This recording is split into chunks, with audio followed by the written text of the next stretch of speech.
tobillo de la actividad de SAMESIP dentro del Congreso final, tenemos preparado este tema junto con Diego Gerson, que lo está organizando el módulo, va a estar Pablito Segura, si no me equivoco va a participar el doctor Monteagudo, así que seguiremos charlando el tema. Gracias, Mati. Ahí está Pablo. A ver, Pero está conectado. No sé, debe estar trabajando en consultorio. bueno. Pablito, mirá, ahí silencio. Déjalo y después cuando él pueda se conecta.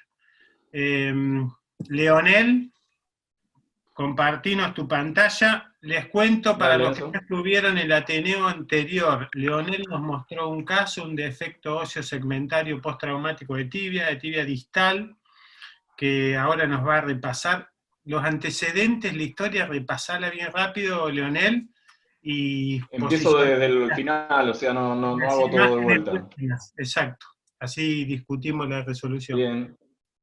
¿Qué tal? Buenas tardes, gracias de vuelta por la oportunidad. Es un paciente de 24 años que hace 4 años tuvo un accidente en moto versus auto y sufre una fractura expuesta de tibia y peroné izquierda.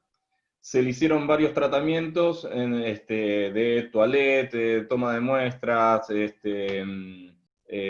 tutor externo, tuvo en un tiempo un clavo endomedular con un injerto cadavérico, se infectó, le retiraron eso, estuvo de vuelta con tutor, gérmenes positivos, tratamiento antibiótico, después pasó una placa con anterolateral de tibia, con también con fue con espaciador con cemento, se infectó, estuvo en diferentes sanatorios, la obra social parece que tardaba demasiado en autorizar el tratamiento, y a mí me había llegado con esa placa anterolateral de tibia con un espaciador con cemento. Se decidió retirar el espaciador, hacer muestras del hueso, que en ese momento, esto hablo que fue en diciembre del 2019.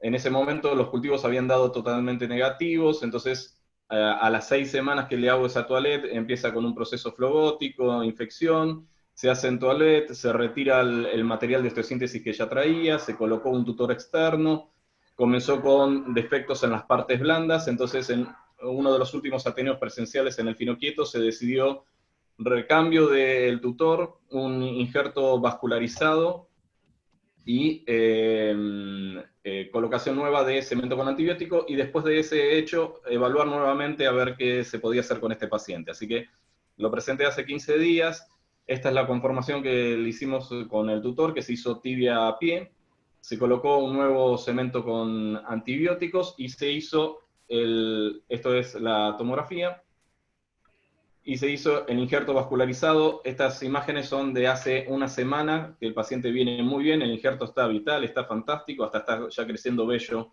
sobre el mismo, y el tema de que se había planteado que las dos opiniones que había tenido, que era una del doctor Arrondo y otra del doctor Segura, que habían hablado del transporte óseo, así que me estuve como familiarizando con el mismo, ya que no tengo experiencia en él. Estuve hablando con gente de ASAMI, principalmente con el doctor Andrés Greco, y estuvimos viendo que el caso da para lo que se llama un transporte óseo. Él me recomendaba principalmente en lo que es con un método circular, con un fijador circular tipo Ilizarov, porque decía que es un defecto muy importante el que tiene, y es la mejor forma de poder evitar los desejes que puede ir llevando haciéndolo con un ortofix, que de esa forma uno puede ir regulándolo, y si empieza a irse hacia el valgo o varo, es una forma mejor que puedo regular, pero estoy siempre abierto a cualquier otra opinión que puedan tener. Volvé a la imagen radiográfica. Sí. Hoy estás con los tejidos blandos, Están perfectos. un colgajo satisfactorio, un defecto óseo segmentario de alrededor de 10-11 centímetros, me habías dicho, y con un fragmento de tibia distal pequeño, con una articulación tibio-peronea astragalina que dudamos de su integridad, que lleva 4 años más o menos con todo esto, y con una situación infecciosa controlada. Está con tratamiento antibiótico útil. Los últimos cultivos dieron positivo para una Klebsiella pneumoniae, que está con un tratamiento con ciprofloxacina por vía oral. Buenísimo. Guido, te tengo que usar porque creo que en esta gente, ustedes que hacen trauma y en el centro donde lo hacen tienen mucha experiencia. ¿Cómo lo resolverían ustedes? Depende, creo, un poco las expectativas. Coincido con vos que esa articulación me parece que es inviable hoy en día, después del tiempo que pasó, al margen de que el pie lo veo equinado, con lo cual es verdad que usar un tutor circular va a controlar mejor que un ortofix, pero también tenés que transfixiar más partes blandas. Y a su vez, la pregunta del millón es, después de que haces el transporte, ¿cuánto tiempo le tenés que dejar el tutor al paciente para que ese hueso o ese regenerado calcifique y tenga capacidad biomecánica? Para hacerte una respuesta sencilla, el paciente va a tener ese tutor un mes, un año y medio. Sí. Si tenés 10 centímetros, no, tanto no, pero probablemente cerca de un año va a tener el tutor. Con lo cual eso es bastante tortura, ¿no? Si entonces ya lleva 4, va a llevar 5. ¿Qué creo que yo haría? Insisto, lo tiro así muy por arriba porque hay que ver el caso, hay que ver el paciente, hay que ver una serie de cosas más que esto, pero probablemente pondría un clavo retrógrado, haciendo una artrodesis tibio, ya me parece que está tronada esa articulación, osteotomizo para corregir eso, y lo pongo en la posición que me parezca adecuada el pie, y después sí le hago un transporte sobre clavo. Hacer un transporte sobre clavo con un ortofix. Sí, te es más difícil hacerlo con un ilízaro.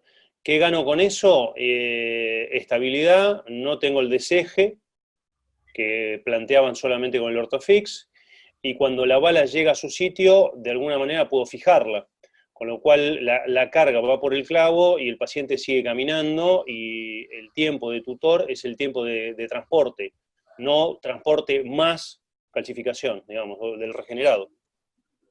Buenísimo, Guido. Muchísimas gracias por tu apreciación. Vasco, levantaste la mano. ¿Te querés decir algo a Guido? ¿Te quedaste con las ganas del webinar? Sí, me quedé un poquito caliente. No. Está bien, la apreciación es una de las maneras de poder hacer. Yo estoy pensando en esto, hablando con Sebastián, es el médico que lo presentó, ¿no? Leonel. Lionel.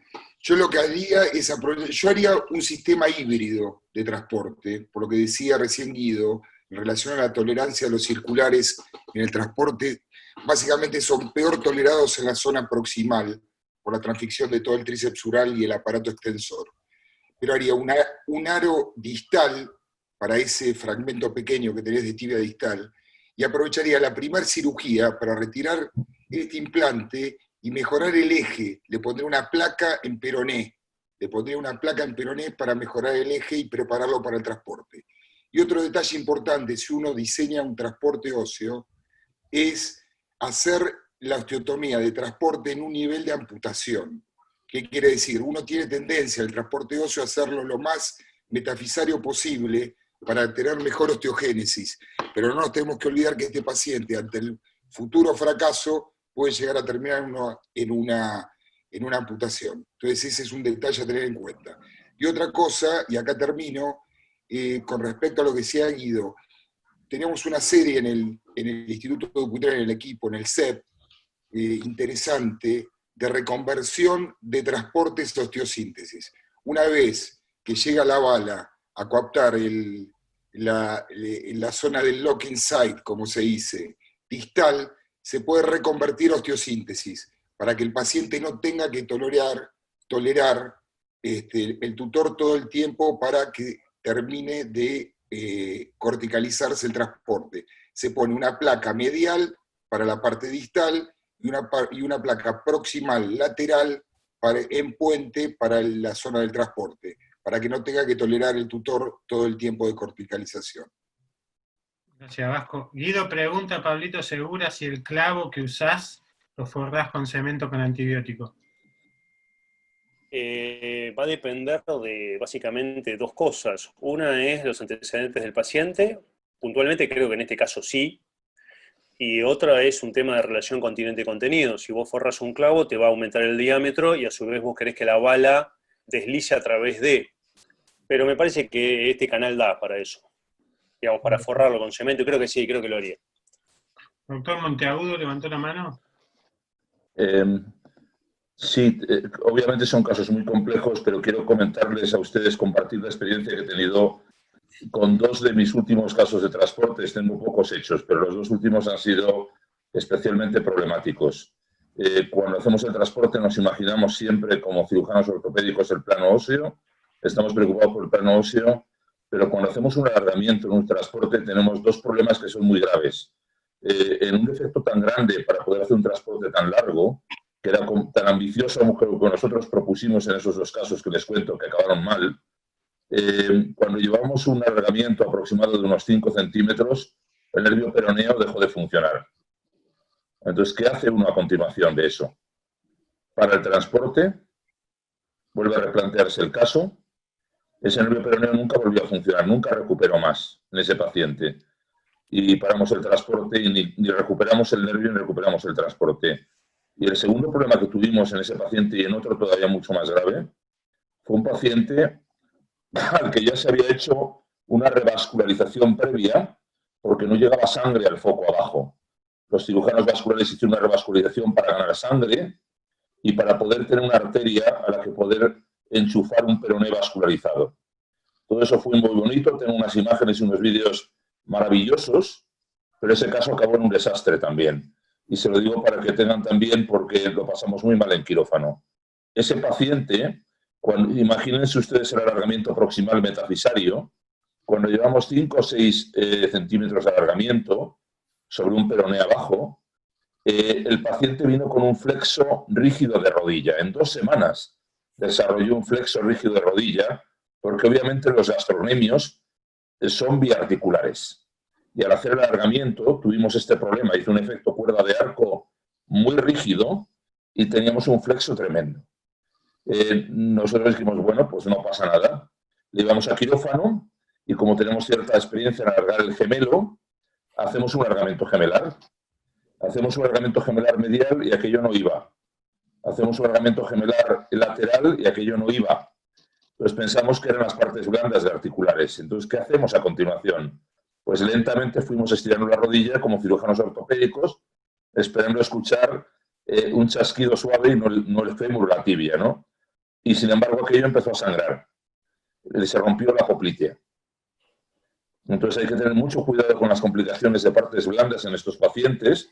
No vienen en muchos libros o no los cuentan, pero son reales y son muy complicadas y te pueden parar todo el caso. Imagínense en ese paciente con un flexo, cómo va a llevar luego una amputación, una infracondilia, una below the knee. Claro, es muy problemático. Si la poplitea se va, estamos transformando una below the knee en una supracondilia, con lo cual el panorama cambia completamente. Y ahí la culpa señala al cirujano, no señala al caso grave. Entonces es muy complicado. Alargamos 1 milímetro por día, como preguntan, sí. Y el problema es que es mucho alargamiento, es más del que parece lo que tenemos que conseguir en un caso como este. Es muy difícil, muy complicado. Por eso yo creo que la amputación en algún momento del seguimiento del paciente